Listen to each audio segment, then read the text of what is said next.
Hey, everybody, welcome to Shally's Alley. You are live in the alley. Today is Friday, August 28th. And are you ready to meet a very, very interesting character today? If you don't already know Anessa Fike, I am really happy to have Anessa as a guest on the show.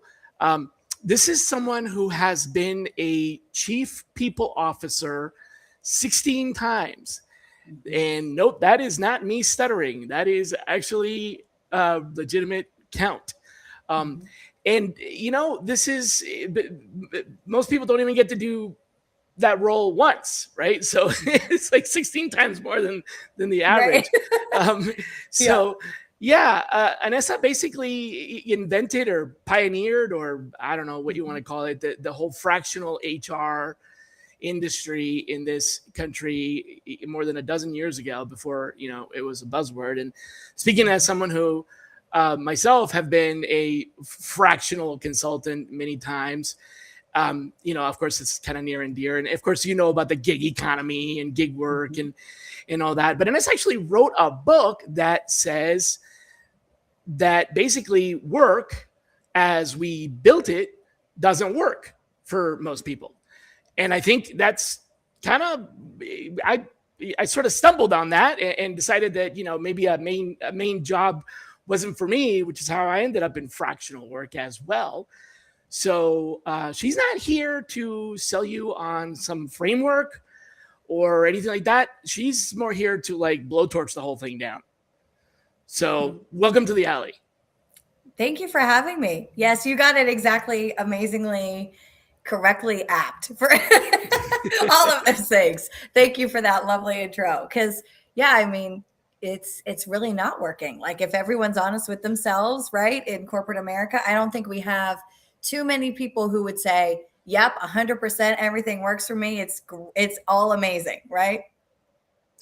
It would be lovely to say that. And we do talk a lot about work-life balance and employee engagement and satisfaction, and career development and all that.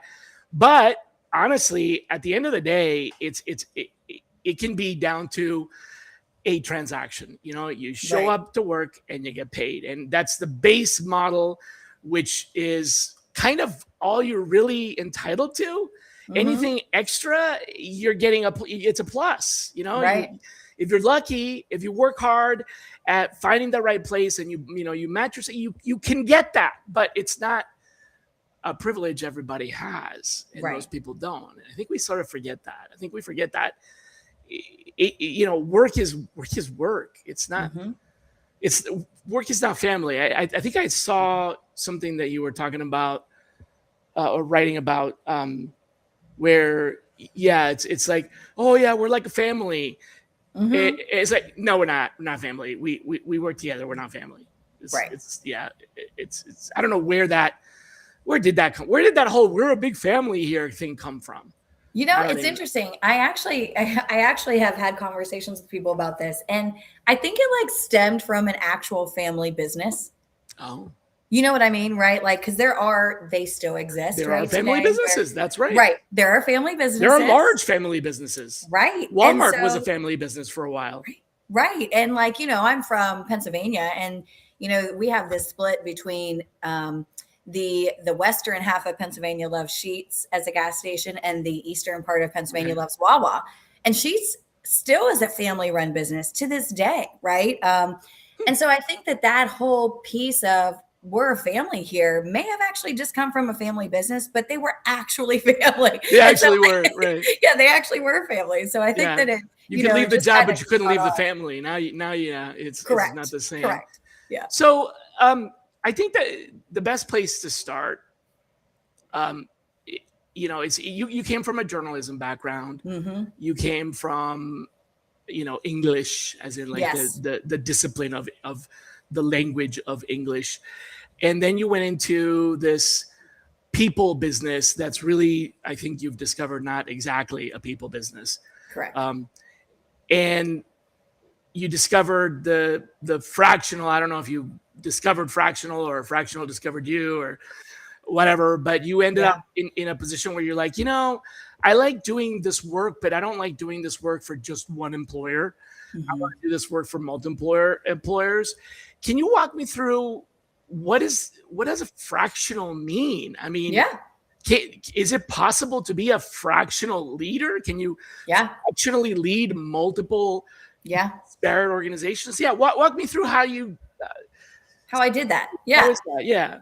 Well, let me start by like where it started, right? And I think that helps to kind of think about things in a different way. So I was actually, like you said, I was in journalism. I was actually a practicing journalist. I was a newspaper reporter in North Carolina, won a press award. And it was around the time when, newspapers were being bought up by these huge, Mm. huge companies, right? Like Knight Ridder was circling around the family-owned newspaper that I actually worked for. So speaking of family businesses, I actually worked for a family-owned newspaper. It was a family business. And so, in that time, journalism was going through a lot of change. It was the time when we were trying to put stuff online. And when Okay. I, looked at the journalism industry and I thought, I don't know where this is going to go in the next 10 years. And I'm not sure that I want to be here through this. Then I actually had a friend who worked at an amazing organization outside of DC. And she said, I had this job opened up and I think you'd actually be really good for it.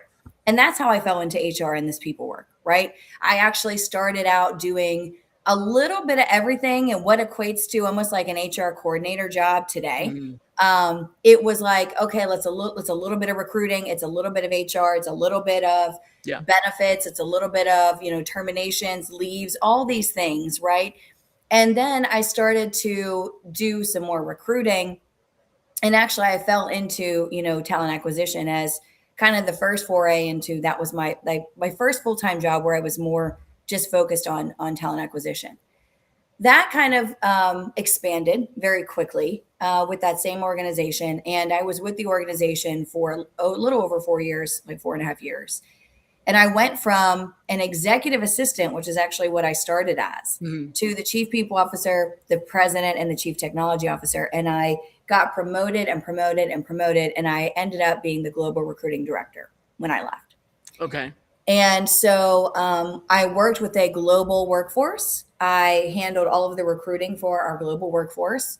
And that to me, I got to work with a lot of agencies. I got to work with a lot of people and a lot of different business models in HR and in talent. And I saw how each of these people felt about their jobs, right? Right. Right. And That's one so, thing about recruiting is you get exposure right, to a lot of business models, business yes, principles. It's like getting a PhD in business, absolutely. And being in as the recruiter seat. Right. And as executive assistant, to the president and the chief people officer and the CTO before that, I was in every board meeting. I was in every executive meeting, right? So I understood and could hear how these businesses were operating, how this business was operating, right? What were the levers? What were they talking about? And so understanding that was really helpful. So when I had the opportunity, my husband and I wanted to start a family and we didn't want to do it in the DC area. We actually asked the company that I was with, can you open up another state? Because we Oh, want to okay. go back to North Carolina and start a family there. And instead of doing that, the CEO and the chief people officer came to me and they said, you know what? What if you started your own business and we were your first client? And I said, I had never thought about that before, which is kind of wild. My dad was an entrepreneur. So I'm like, okay, like that's cool, but I never thought I would do So it. it Right. was kind of like transitioning to a contract role. Right. Right. Yeah, Yeah. you were like not an employee, you were a Correct. contractor, external vendor, sort Exactly. of, right? Okay. And so I had the opportunity to design it how I wanted it. And they were really lovely. And they basically said, tell us how much you want us to pay you within reason. However, you want to set this up is fine with us. And they really just wanted me to still be with them, right? Like a part of the organization. Mhm. Right. And so I'm like, okay. So I started to think about this and I started to think about, all right, well, what do I want to do? I like the work. I don't want to do an agency model. To me, I always saw that the agency recruiters were sending a lot of people doing a lot of work and then just hoping and praying that like a placement would happen, right? And it didn't always happen. And so they were just wasting a lot of time in my mind around, well, I don't know if this is going to happen. I'm just going to do all this work and maybe I won't get paid for it. So that didn't seem right to me. And then I thought, well, I don't want to do like the hourly freelance rate side. So what I came up with was I actually borrowed from this organization, and their business model was a subscription-based recurring revenue Okay. business model. And I thought, how do I do the work I want to do, but with a recurring revenue Right. subscription type of basis? And that's where fractional came to be. So you have a flat rate for your work, and Right. It's not that's hourly. it's Right. not hourly. It's a monthly or whatever rate. It's a Correct. yep. Yeah. So I mean, when you do the work, and I'm trying not to, because I do that kind of work as Right. well, not as a CPO, but in a different capacity. And so Right. I have my own way I think things would work. Mm-hmm. Part of, in my opinion, the advantage is you get to do the things that you're really good at and you want to do, because that's what they bought. They bought the thing that you do well. Right. They didn't buy all the other stuff that you have to do in order to get that. So they, Right. right. Yes. So The payroll and the benefits and all that stuff. exactly. Yeah. And you're like, that's not, you want somebody for that, here's a vendor, right? Like, Right. Unless you want to bring it in house and then hire somebody, but that's not me.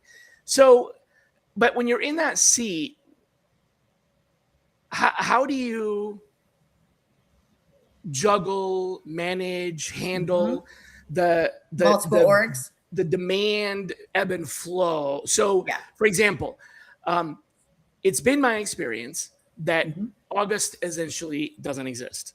Yeah. The That's a month good way of to put it. the month of August is really just a figment of my imagination. It Sometimes shows up July too. Yeah. exactly. It shows up on paper. Right. The banks want their money for that Mhm. month, but for some reason I don't have any. Mhm. It just August is like this dead month. But then at the end of August, like right freaking now, Yep. every client wants everything that they should have asked for last month Yep. today. Yep. And so in 3 days, I get 27 clients asking Yep. for 55 things that they really already knew they were going to need anyway. Yep. And that I've been waiting on them to define for me to be able to deliver, all hitting me at once. How do you manage that? Because it's Yeah. almost like you got to go back to them and say, y'all took a month to send me this. Now you want it yesterday. Right. So How do I do that? Yeah, and I know you asked me too, how do I manage all this, right? Like, how do you be a leader at multiple orgs? Well, for me, there's a couple of things. One is that's just naturally how my brain works. And I didn't realize I was neurodivergent and had ADHD until I got into perimenopause. Just had no idea, was super high functioning my whole life, right? And so that actually is how my brain works. I don't like just having one job with one company. That is actually the opposite of how my brain naturally works. So I like having lots of things going on at different times. I can keep all of them straight. I can juggle all the plates.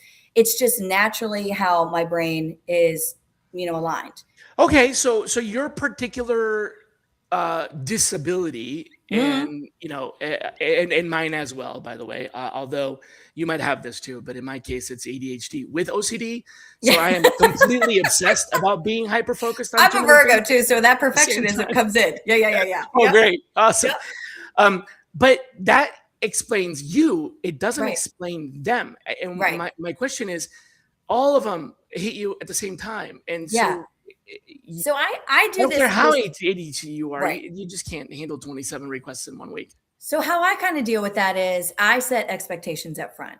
Okay. Every single tension in business, I think actually can be handled with people setting better and managing better expectations, right? That's reasonable. It's actually a lot of the stuff that comes into this where it's like, oh my gosh, you think it's an emergency and you just took a month, like that's a tension, right? And actually, if we back up and say, here's my expectation, right? Here's how we're going to manage expectations moving forward. Then there's a clearer view of what needs to happen. So my clients know that if they come to me like that, right, then what they're going to do is I have like an emergency clause in a lot of my contracts. Whatever they think is an emergency, but I don't, cost twice as much. And so then I go back to them and I say, is this really an emergency? Do you really want it to be an emergency rate?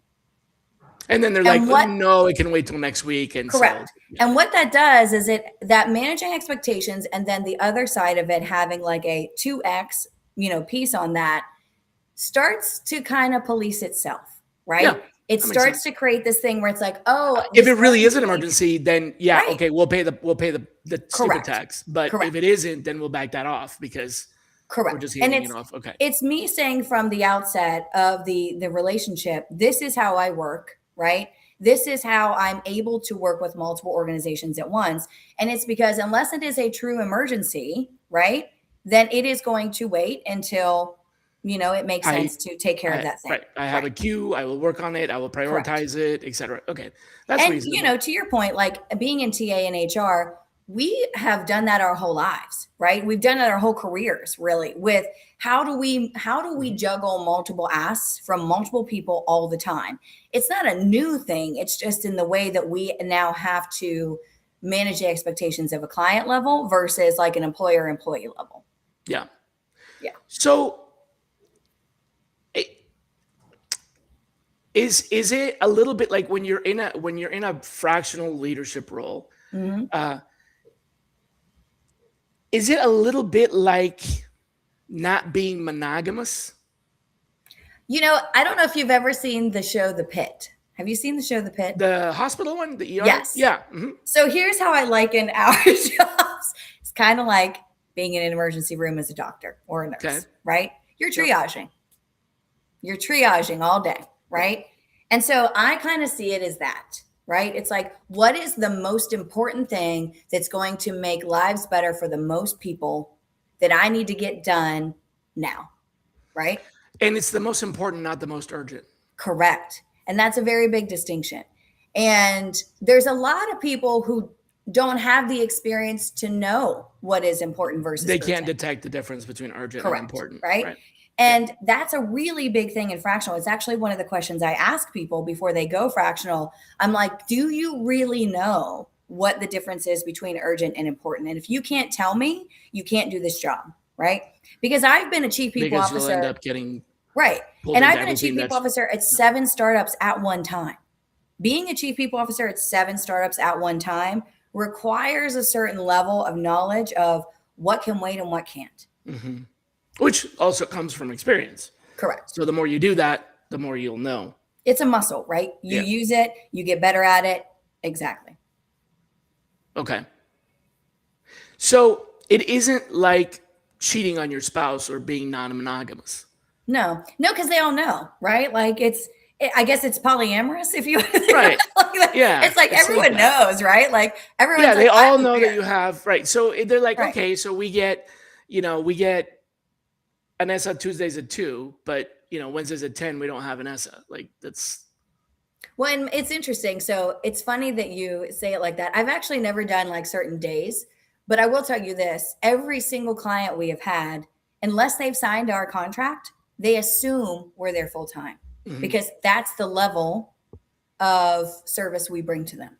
So I've actually had so many people say, "Oh my God, I didn't know you were here. You weren't here full time." right. Oh my God, I didn't know you weren't here 40 hours because that's what it feels like. That's what it feels like. So they You're get delivering taken at care that of. level. Right? Correct. Okay. So let's go. Let's take the whole monogamy, polyamory to another level here, and talk about how that is a perfect comparison to the patriarchy that you're taking a swing at with your book. And Yep. my background, I studied in my undergraduate international business, international communications, nonverbal communications, and studied a lot of different cultures. There are plenty of cultures that are not patriarchal. There are matriarchal societies. So it's not the only construct in the universe. Right. In concrete terms, whose ass are you kicking when you talk about this? What is the structure that you're trying to dismantle? Because like I don't want to genderfy the patriarchy, because it actually isn't necessarily a gender construct. Patriarchy could be gender neutral. It's not male versus female. It's this role in society that's played by the whatever. So what is it that you're attacking? Because we do need to have leadership, and whether that leader is a male or that leader is a female, there will be a structure of some kind. So what is it that we're debunking here? Right. Or we could have a leader that's non-binary, right? Like, and so for Right. For So what are we me, really attacking? right. So if you think about most modern workplaces, right? Let's just take performance. A lot of people Mhm. still pay on performance. I think it's an archaic view, but they still do it, right? So if you just take performance, because that is the piece of the transactional element of work for money, and compensation is that the money piece of that. And most people, even though it's archaic, put base some kind of compensation on performance. So let's take performance as like the basis of like why we're here, right?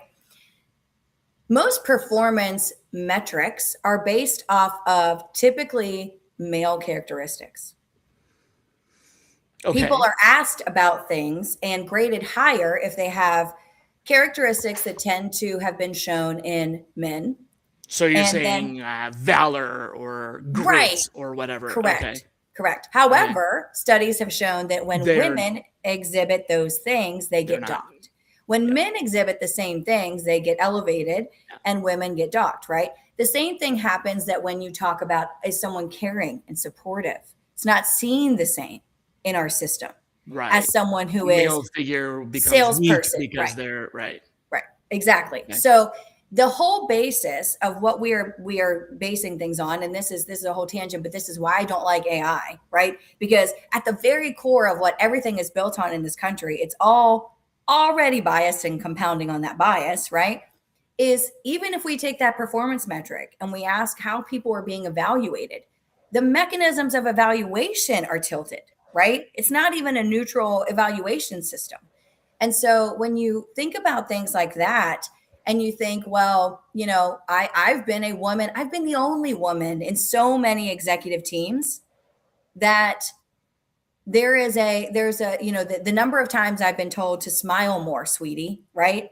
Is when has a man ever been told that in leadership, right? Uh, It's these I've been the only expectations. male in an all-woman Yeah. organization several times, and Yeah. I don't get told to smile more, Correct. but there are other things I do get told that I would not want to do. Yeah. For example, lots of pictures of blouses and oh my, that's a pretty dress conversations that Oh I yeah. cannot stand, right? Yes.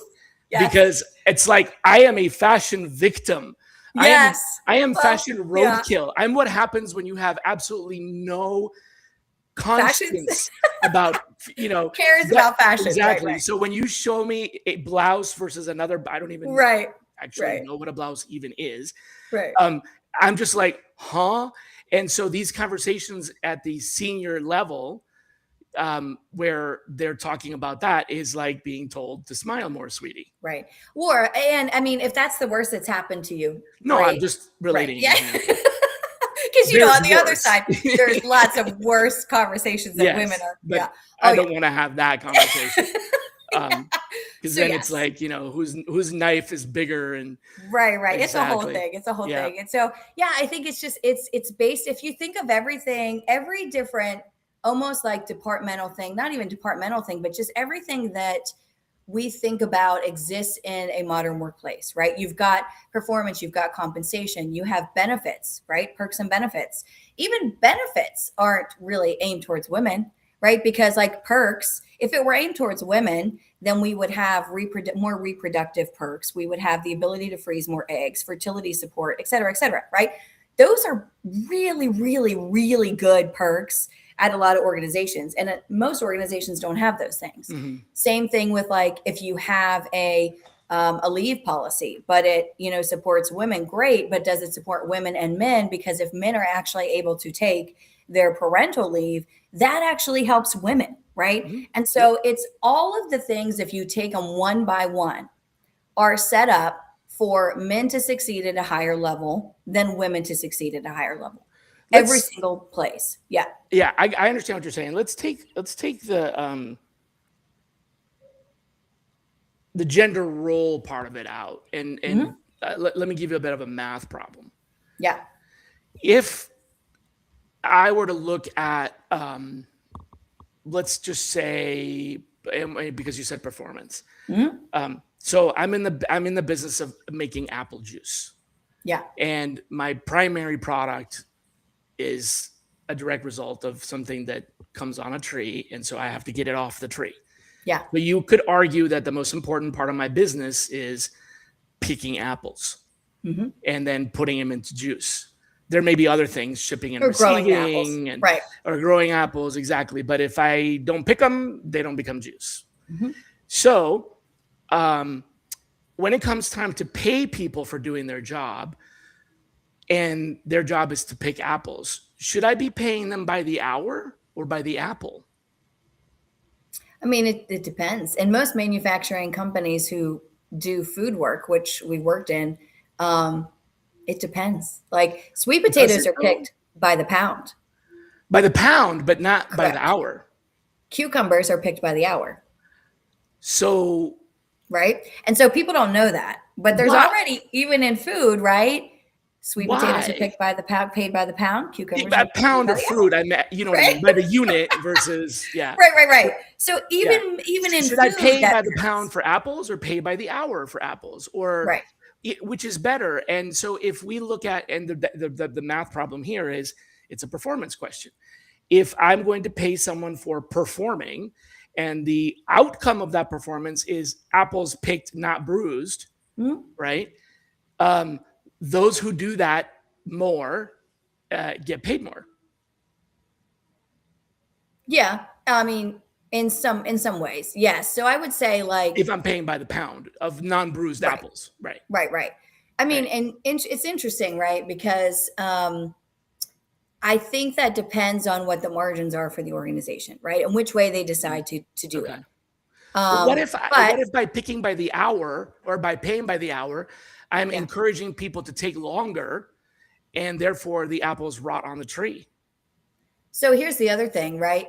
In terms of if we're taking gender out of it, and we're just paying by the pound, right? By the pound or the hour. I mean, I just, Or the hour, right? time Either way, or unit, right? correct. It's probably if you did a test, I don't know what this test would if anybody's ever done this type of test or study, but you would maybe have like 10 men picking the apples and 10 women picking the apples. And it'd be interesting to see if there's a dynamic that is quicker than that, right? And so then even with that, let's say Some the men are combination quicker, thereof, right? Let's say right? the men are quicker, or they're able to handle more. They're able to carry the crates over to where they're going to collect them easier. Takes them less time. That's still a patriarchal setup because it rewards the men for being men, right?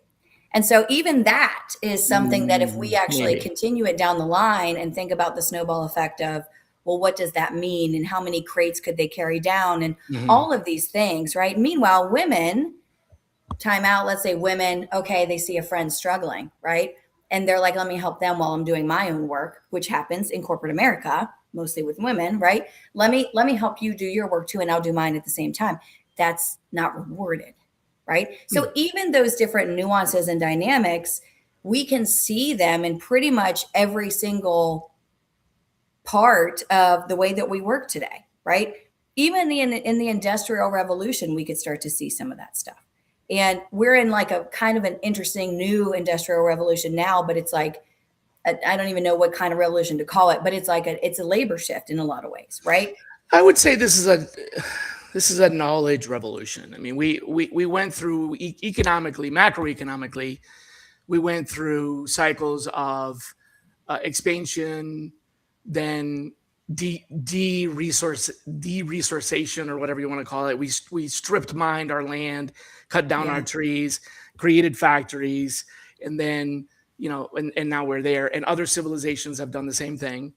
Mm-hmm. In fact, it's pretty much a standard model, basically, that they go through the same: expand, cut down all the trees, mine all the gold, then start building because you don't have a choice, and now you have to farm because you don't have trees to scab it, Mm-hmm. to get the fruit Right. from. So you got to grow the fruit. It's the whole thing comes up again, and then you end up in this industrialization where you're automating and stuff like that. But what comes after that is the The human knowledge connection and again. innovation. Yeah, Yeah. it's the problem solving and innovation that comes back to a new problem, because now the problem isn't how do we pick more apples or make more cars. It's a whole nother set of questions. But that economy is not necessarily I mean, that could very easily fall victim to the same kind of, gender role dominated or patriarchal dominated model. What I'm trying to figure out is, and what I'm hearing from you, that the light bulb that went on here is, this is not a gender problem. This is a laziness problem.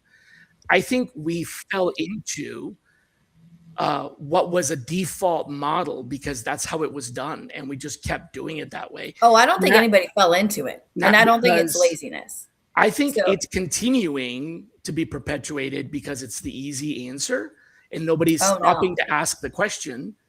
I don't think they fell into anything, and I don't think they kept. Or maybe it was already there, or whatever. I don't know what the origin of it is. I think it was designed to work specifically for a certain demographic, and never questioned after that.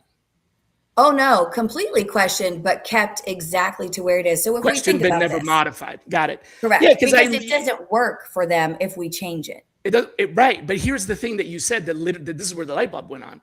Yeah. So I said, do I pay them by the pound of apples, of unbruised apples, or by the hour?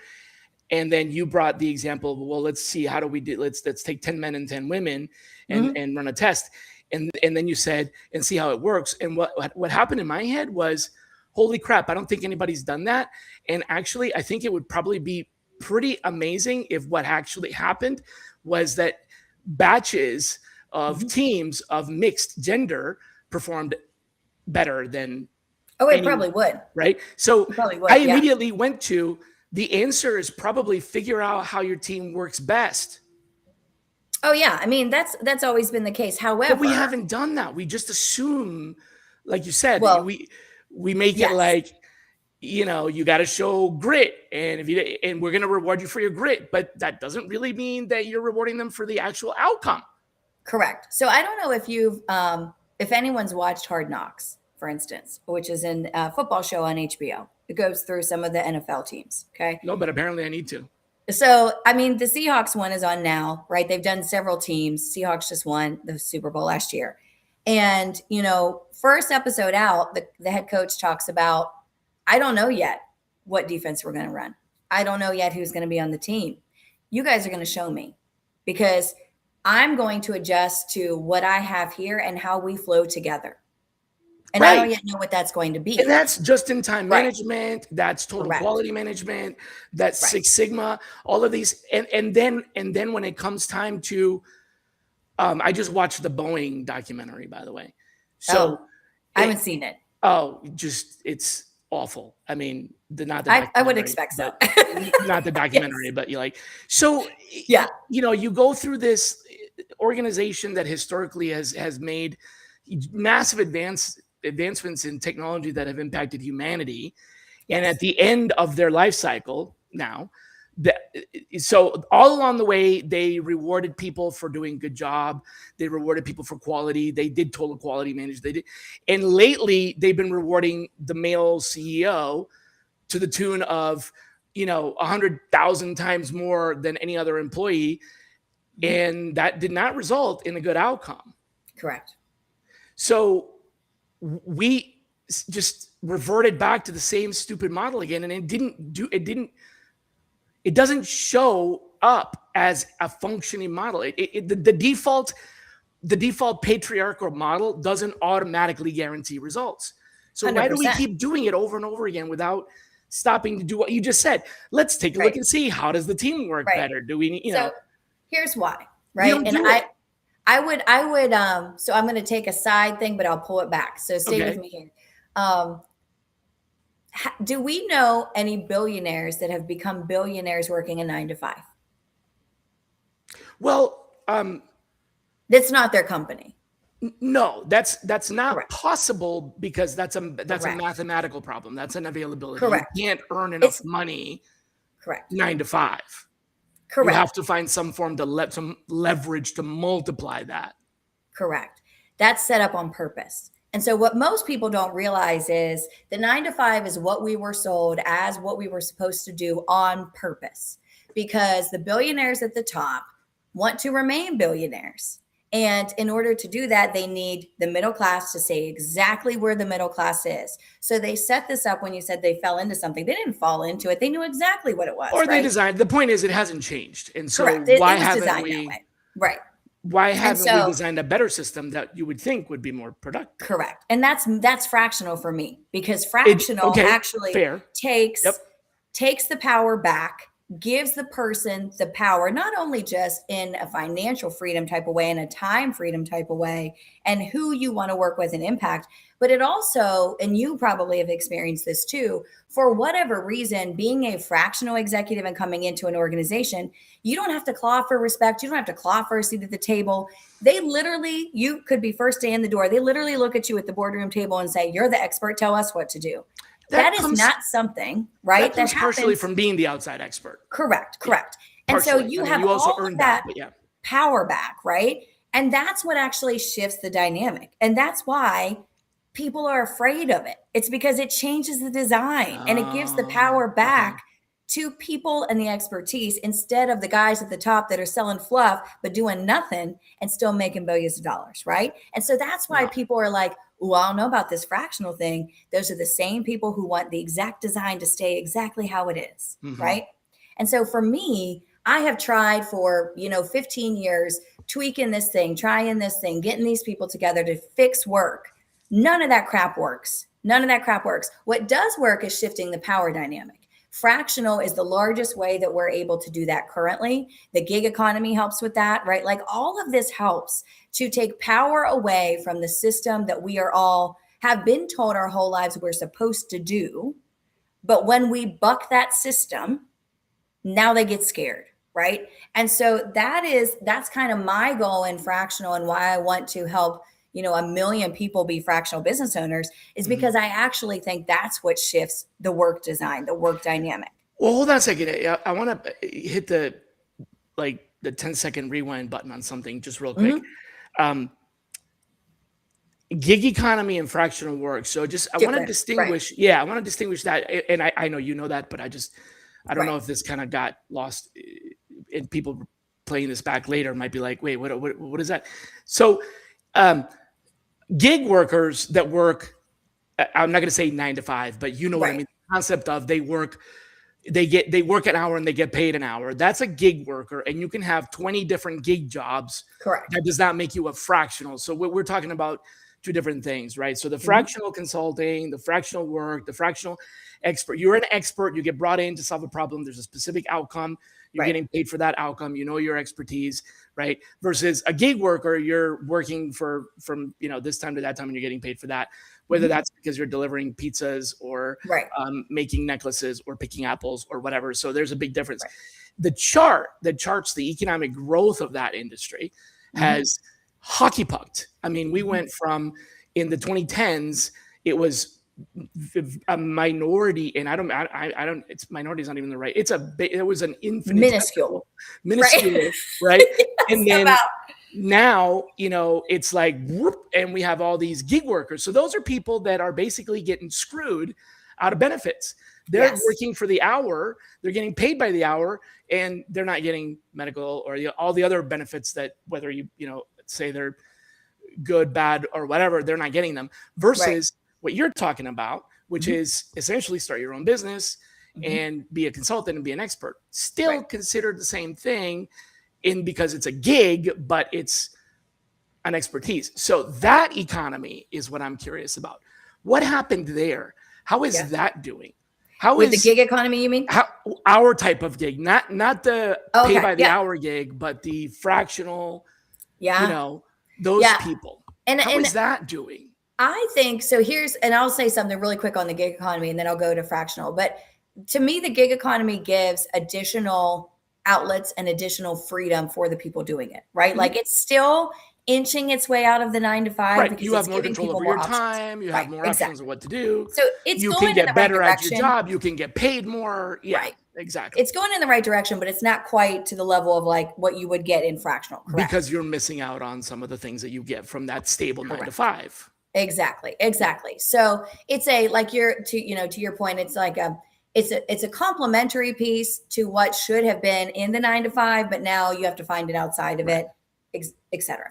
Fractionally, the reason that I think it's had such an upswing, there's a couple of reasons. One, people are real tired of the corporate BS. Yeah, They're no real kidding. tired of it, right? And that has, I'm telling you that they're, this is going to sound horrible and I'm going to get a lot of hate mail. Oh, you won't offend me, trust me. I'm not worried about offending you. I'm worried about offending everybody else. But like COVID did something. Oh yeah. That we've not dealt with. Not fully. Yeah. And we actually had, so culturally it was proven, undeniable. I mean, there is hard scientific evidence that flexible work environments, flexible hours, flexible time, remote work is an advantage. Not for every job. There are jobs where you cannot do that. Right. Picking apples. Your job is to turn a wrench on a machine. You cannot do that remotely. But what I'm saying is that there are lots of advantages to it. And somehow we proved that, and yet are in this right now. I was on a call yesterday with a customer, and she said the entire organization has gone to return to office mandate. And a lot of the people that got hired before COVID were not working from the office, and now they have to. And so they're leaving by the droves because they mandated this. So it's like, why are we imposing this bizarre ruling to make people go to the office when we know that that's really not necessary? We know that because they didn't work from the office before COVID. Yeah. And now we're forcing them to. It goes back to the control mechanism of the design. That's what I was thinking. Because here's what studies have shown. Studies have shown that women who are managers and leaders can actually effectively manage in bulk, right? Not everyone, but in bulk, the majority of them can manage people remotely just fine. Men, on the other hand, cannot. They're actually not really good managers, and they need a butt in the seat because it makes them feel more empowered and important. And to see somebody do it, I don't know, like micromanaging, whatever, like for the bulk of it. So it's been shown, right? Studies after study that women are actually better managers, women are better leaders, women are better business leaders. However, who runs most organizations? Who signed the lease for the office building, right? These are men who have to justify their actions, and they know that they're not always as great at managing people as they would be if someone was in the office. And so a lot of this, again, is the control mechanism, the design. It's absolutely a form of control to keep that design how it should be so it works better for them. What if we prove them wrong? And so that's where I was wondering, that's kind of the direction I'm going in, is how they is just the forget economy, that, right? They just want to forget that because that doesn't play to them. That doesn't keep the design intact. But what if we change that, right? Because what's happening is people are leaving the safe job to become fractional consultants, even if they didn't know that's what they were doing, right? Even if what actually happened was they got laid off because of a return to work mandate, and they weren't able to relocate. So now they got stuck on the breadline, and they haven't had a choice because they haven't been able to find a job. So they've taken on 3 jobs and accidentally became a fractional consultant. But then they're going, wait a minute, I like this and I'm doing well. And exactly. And so what, right? You see where I'm going? So and then they're like, wait, I have more freedom. I have more time. I make more money. I don't need to, I can buy my benefits, and they're more expensive, but they're better. Correct. And so at some point we're going to flip that. The evidence will be insurmountable. It'll be undeniable. Well, and here's the thing. So, and this is, I've had many conversations about this. And the thing that, again, fractional is the way that I see us moving this now. Because if you think about the majority of most organizations, the people at the top are majority men. And if you look at the Fortune 50, Fortune 100, right, there are very few women in there, right? It's gone down actually in the number of women that are in those lists and leadership roles. And so they don't want to change it. Right? It's working for them. They don't want to change it because if they change it, it doesn't work for them anymore. Maybe they get found out that they don't actually know what they're doing, right? Like maybe. So until they're actually psychopaths. Correct. Until they leave or get replaced or whatever, which is going to be a while still, that's not going to change for the majority of businesses and the majority of leadership. So until that point, until that shifts, until the dynamic shift, fractional, I think, is the only way that we're able to make those shifts happen now And because we're not going to convince a Sam Altman to do anything different than he's doing right now, we're not going to convince an Elon Musk or Mark Zuckerberg to do anything different than they're doing now, right? And No, because but it the works for answer them. to your question earlier is that's where AI can contribute, because AI can help multiply your labor into it. We were taught, you were saying, how many people become a millionaire working 9 to 5. If you use AI to multiply your capabilities, it's a leverage. So it's a multiplier on your revenue. You can, for example, create an app that it would be easier to create an app using AI vibe coding, whatever, than coding it the hard way. And it's faster. So you could create an app and sell it and make money doing that. And that's, that I'm just offering that option. I am very anti AI, and although that's not necessarily fractional, but correct. Yeah. The reason I'm very anti AI is it actually, if you think about it and you drill really, really far down into it, it actually goes to the same design that we're trying to go against. And the reason it goes against the same design that we are all trying to fight against, right? I actually think that people who use a lot of Gen AI are adding to the patriarchy and making the patriarchy's job a lot easier. Here's why. If we really boil this down, who built it? What's it based on?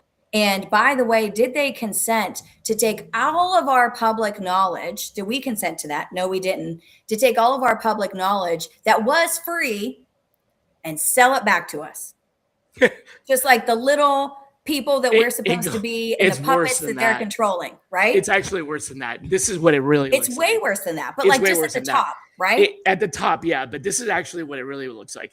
They are subsidizing your addiction to the easy way out. However, that said, I could still create an app and sell it. But, sidebar, I can make an app and sell it and make some money. No big deal. That's not changing the world, and that's not doing what you're saying. Yeah. But I get used to you being able to, do these things with AI, and I get addicted to it.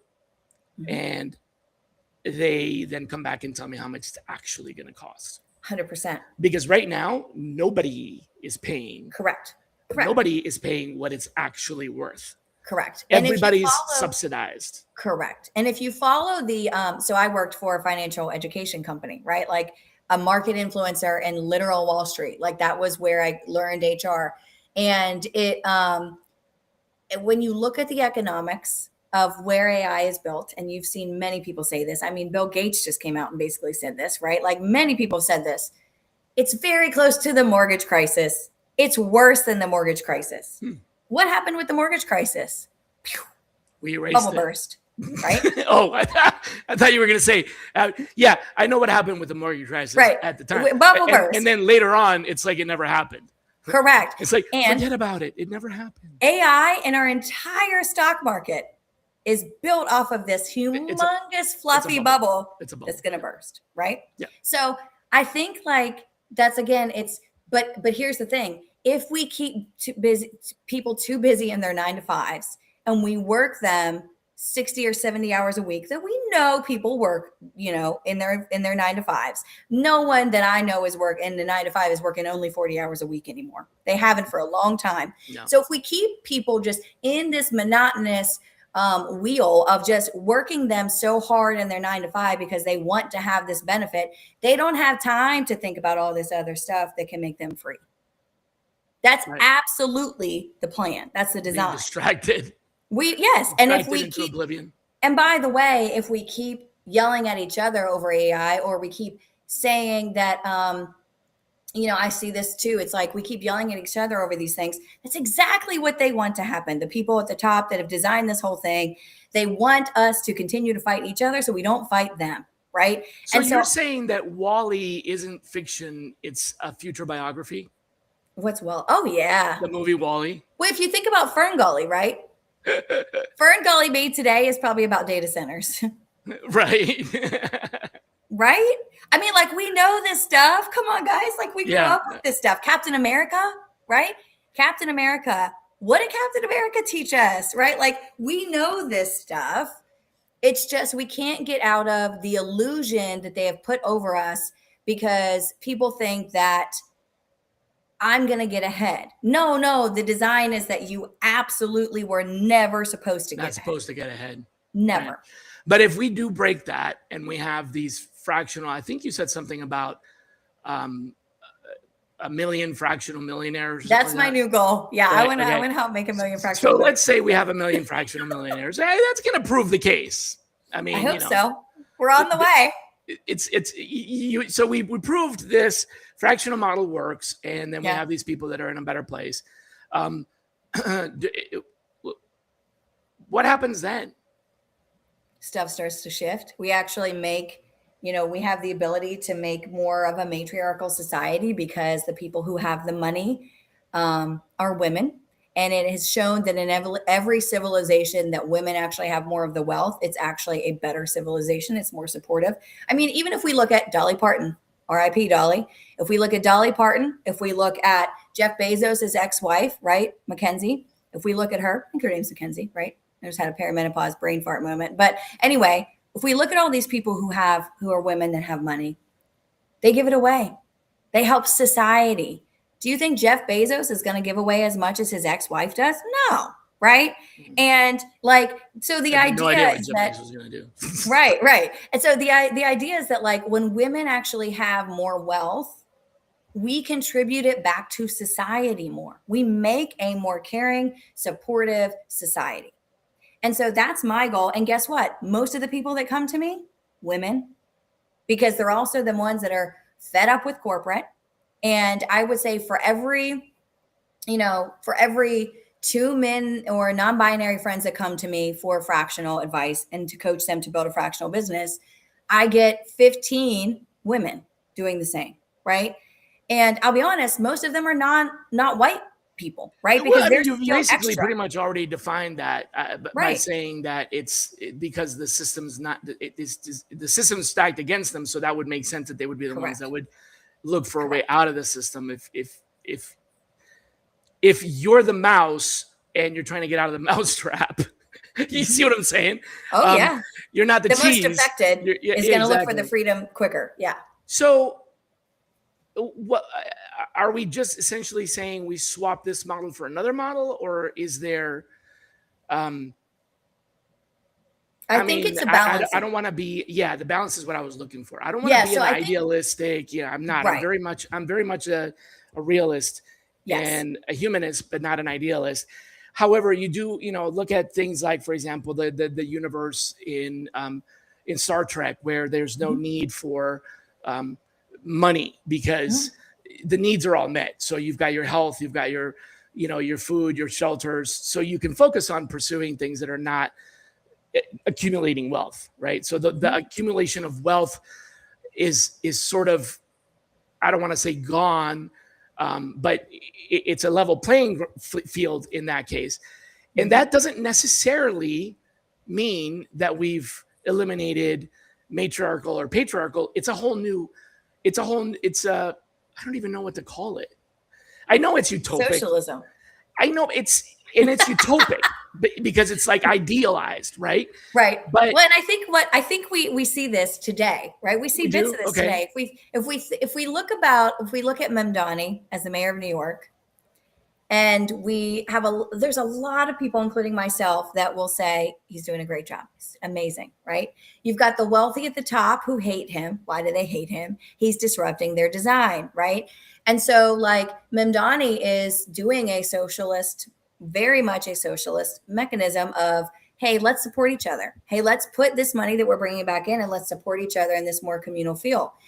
That's working. And people want more of that. They're craving it. I got news for you. This concept of a revolving loan fund, it's, you know what I'm talking about? An RLF. This has been around for a very long time. And it is one of the keystones of economic development in underdeveloped countries. And almost always the revolving loan fund is managed better when the women are in charge of the operation of the revolving loan fund. But the whole concept of this revolving loan fund, it sounds like it's socialism, but it's not. It's capitalism. The reason that it's capitalism and the reason that that works is because usually the obstacle to getting started in business is startup capital. And if you can get past that, after that, the model, if it's sustainable, can live on its own. But until then, it's almost like you have to incubate it, right? So this concept of revolving loan funds that incubate small businesses that become contributors to the local economy. I was a Peace Corps volunteer, so this is like my sweet spot. This is part of what we did, but what Peace Corps does leads to independence from whatever. I don't care if it's patriarchy, matriarchy, whatever, because in fact, it also works in cultures where society is already matriarchal to begin with. So it still works there. It's the same idea, because you are giving people the leg up at the moment where they need it, and then you're not making them dependent. Correct. What we've done to that model is that we created this dependency in financial support that makes it impossible to get out of that. So we took the idea of a revolving loan fund where we give you seed capital, you buy the cow, I'm oversimplifying it, but you buy the cow, you start milking the cow and you make cheese, you sell cheese and you buy another cow. Now you have two cows, you go back and you pay the revolving loan fund for the original cow. And now you don't need any more money. But what we do now is we go borrow for another cow. Yeah. And then we go borrow for another cow. And before you know it, we're a billionaire that owes 100 cows. And that just essentially recreated the entire dependency all over again. And so here's where fractional actually helps with that. Because to start a fractional business, you need less than $1,000. Yeah. And you're not making right. The overhead is just not, you don't need a ton of it. Yep. And so unlike a lot of other businesses. But you do need the expertise, which costs a lot of money. You do need the expertise, right? You do have the expertise, but here's the other thing. To become the fractional expert, you have to have already done the job. Yes. Well enough. Or done the job without the title, right? And there's a lot of people. Yeah, the work. You have to know the work. You have to be an expert in that area.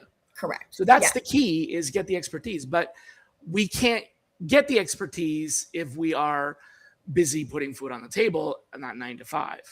Well, and here's the other thing. I think there's this illusion that you can't build a consultancy practice until you're an expert. I work with Gen Zers that are out of college that have skill sets and can build a consultancy, and they're building, they have their own business that they're building up. It's just not at a fractional level yet. Now, when they have that, and they may not be an expert, but they have a skill. Correct. Yeah. And when they build up that expertise and they've done that a few times, then they can kind of graduate to the fractional side. And that's fine, but they're still able to have the freedom and the money. It's just called a little bit something different. It's set up a little bit different, right? Okay. But it's the piece of it's still there, right? So this is all part of your formula then. Yeah. Is also that type of fractional, let's call it skill-based. It's consulting, yeah. Versus expertise-based consulting. Yeah. So wine. You started a wine business. Well, I didn't start it, but I part owner of it. It's a woman-owned wine business. Is this because you are an expert in wine, or is it the consumption of wine? So I've actually been into wine since I was 21. And luckily, I had the opportunity of my in-laws living not too far from wine country in California when I turned 21. And so my graduation gift from college, from them, it was actually a trip to Napa Valley. And I started learning about wine then. I think my husband and I have been members of 35 different wineries over the years, some of which we've waited on wait lists for 10 years plus. But the reason that I'm so excited about Mom Juice as the wine brand, Mom Juice, is because it's women owned. It kind of does the thing for the wine industry that I'm doing for work.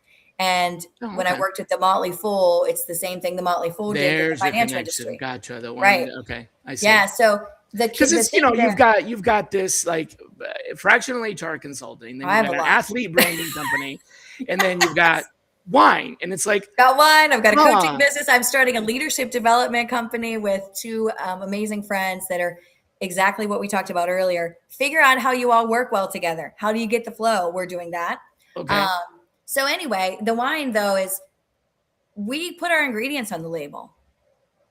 That's very Um, unique in the wine grapes and industry. water, It's not actually. So most wine is not vegan. People don't know that. Ours meaning is it's vegan. more than grapes and water. Fish particles? Fish, Yes. Hmm. I don't know if I want to know this. Yes, there are between 40 and 60 ingredients in most wines. Is a fish particle accidentally in the wine? No, not accidentally. Oh, Not at all accidentally. It's used for preservatives and oh, balance. oh, But we have less than 9 it's an ingredients and we have ingredient. I see. low sugar. Yeah. So ours is not going to make you feel bad. Ours is not going to make you Well, feel I'm sure if horrible. you drink enough of it. Right.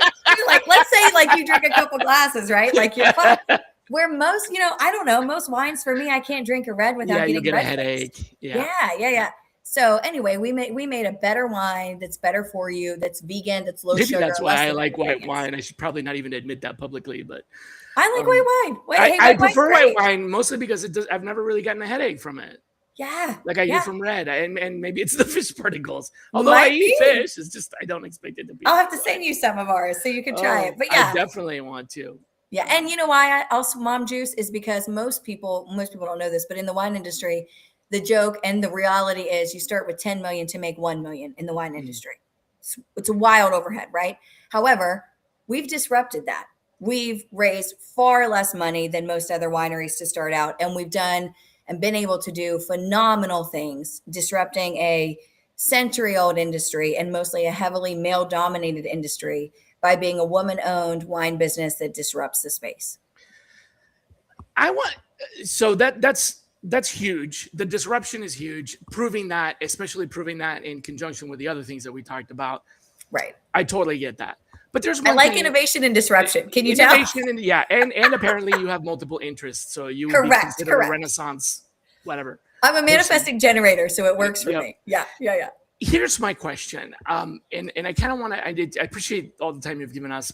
We're pretty Yes. much ending the show, and I wanted to wrap up with this question because it's a tricky one, and I don't know if you have an answer. But when do you get out?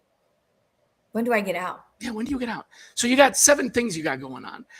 How do you See, know which one of them you're gonna kill? you know what? Because I'm a manifesting generator, failure doesn't scare me.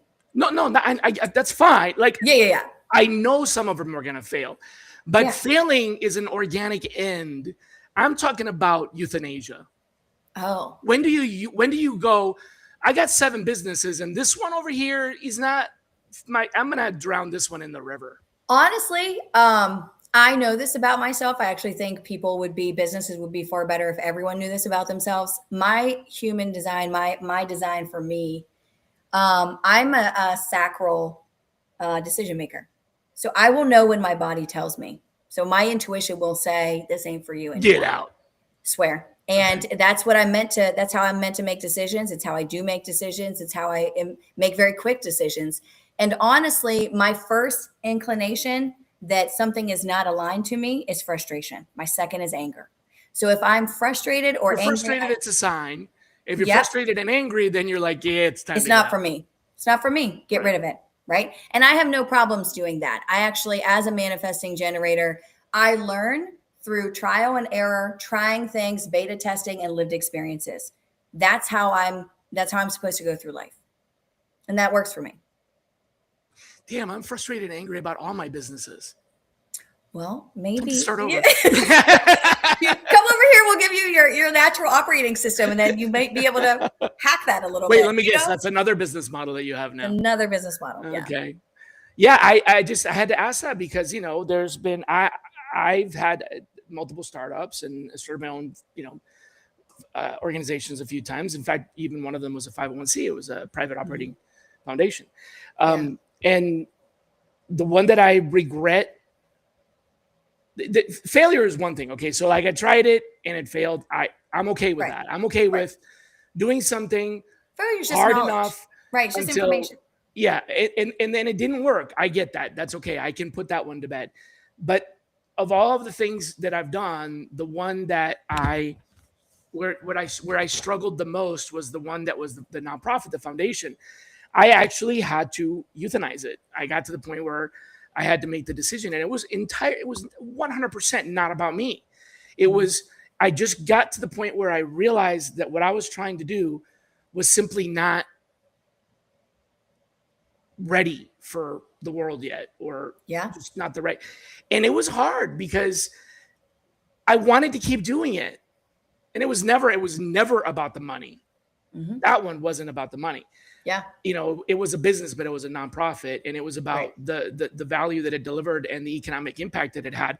And it had massive economic impact, and it would have had much bigger economic impact had I not at some point just said, you know what, I got to put the last nail on the coffin. And it was a depressing thing to do. But if I hadn't done that, I wouldn't be able to do the other three things that I started doing afterward. So I was wondering if maybe I could get forgiven for having killed it. Yeah, I mean, absolutely. The other thing is that, like, you know, it's interesting, right? I'll give you a failure here because one thing that I actually didn't know until recently why it made sense. I tried to start like a revolution of work community, right? Like I thought getting people together to move this forward and how do we change work was the right thing to do. When I learned more about my natural operating system, what I learned was that I'm not supposed to be a community leader. And that's why it didn't work. It wasn't aligned. I kept feeling frustration. It wasn't in your, and that might have been it. I mean, not that, but I mean, it might have been that I wasn't, that organization didn't align with what I was supposed to be doing. Correct. So that could be it. But yeah, I was just wondering if there was any way that you can, you know, maybe come up with an indicator for that. But what you're telling me frustration and anger. That's a pretty good, yeah. Well, it's our bodies telling us, hey, this ain't working, right? Information, I think again, in this society, what our bodies tell us isn't rewarded, right? In a matriarchal society, what our bodies tell us is right. Righted by a trip to the doctor so I can take a medicine and make it go away. Correct. Yeah. That's quite the opposite. But anyway, well, I think we might have to do this again.